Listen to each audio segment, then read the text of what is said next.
ఎంతవరకని చూస్తా ఊరుకుంటారు? బహ్రెయిను, Dubai, ఖతారు, Saudi Arabia వీటన్నిటి మీద వరుసపెట్టి దాడులు చేస్తా ఉంటే తమని తాము రక్షించుకోవడానికి ఏదైతే ఐరన్ డోమ్ తరహాలో ఏర్పాటు చేసుకున్నటువంటి డిఫెన్స్ సిస్టమ్స్, థాడ్‌కి సంబంధించినటువంటి డిఫెన్స్ సిస్టమ్స్ వాటిటితో కాపాడుకుంటున్నాయి అరబ్ దేశాలు. కానీ మొట్టమొదటిసారి బహ్రెయిన్ చిరాకు పడింది. రివర్స్‌లో విరుచుకుపడింది.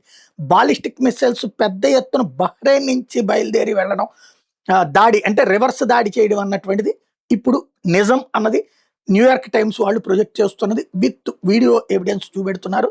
హిమార్స్ రాకెట్లని పెద్ద ఎత్తున ఇరాన్ మీదకి విడిచిపెట్టింది బహ్రెయిన్. తద్వారా యుద్ధంలో ఎంతసేపటికి దాడి చేస్తుంటే అమెరికాని బతిమలాడుకోవడం, లేకపోతే ఇరాన్ని బతిమలాడుకునే కర్మ కాదు.